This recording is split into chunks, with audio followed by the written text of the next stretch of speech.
L'histoire de Noé. Un jour, Dieu lui-même a été l'architecte d'un immense bateau, et il a choisi un homme bon, appelé Noé, pour le construire. Tout a commencé quand Dieu est devenu mécontent de la manière dont les gens se comportaient. Tout ce qu'ils faisaient était méchant et impie. Il semblait que personne n'aimait Dieu. Personne sauf Noé.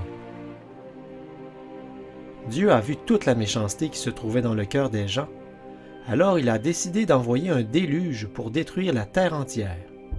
Il voulait seulement que Noé, sa famille et les animaux survivent. Dieu a donc montré à Noé comment construire un immense bateau qui serait assez grand et solide pour résister au déluge dévastateur.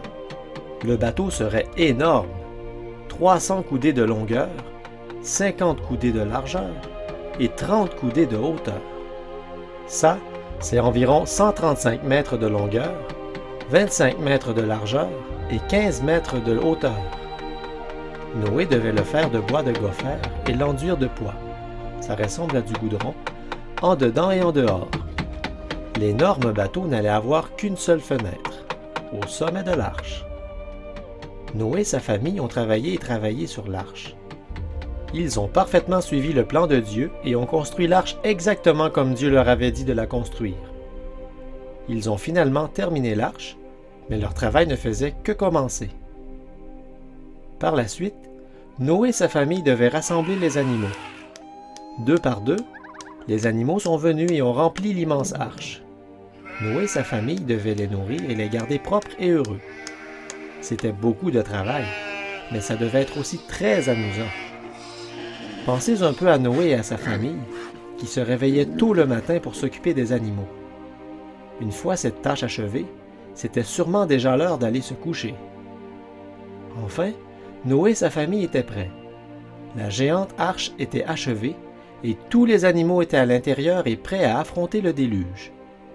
C'est alors que, après des années et des années de préparatifs, et pour la première fois dans l'histoire du monde, il a commencé à pleuvoir. La pluie tombait sans cesse, jusqu'à ce que la terre ait été entièrement submergée. L'arche que Dieu a conçue a tenu bon, comme prévu. Elle a résisté à la tempête, et c'est grâce à elle que Noé a eu la vie sauve. Now, if the God that led the animal life into the ark is still the same God, by instinct he led them away from danger, away from them walls. This is following.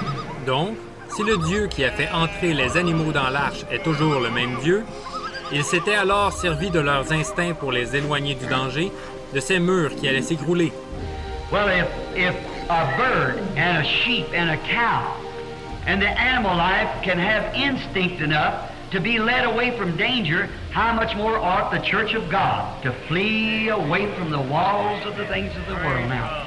Eh bien, si un oiseau, un agneau, une vache, si les animaux sont doués d'un instinct assez puissant pour être conduits loin du danger, à combien plus forte raison l'Église de Dieu devrait-elle fuir les murs des choses du monde maintenant? When it's just about ready to crumble. Get out, friends. Stand for Christ. Believe in Christ. Alors qu'ils sont sur le point de s'écrouler. Sortez, mes amis. Prenez position pour Christ. Croyez en Christ. Tu peux lire cette histoire dans le livre de la Genèse, du chapitre 6 au chapitre 9.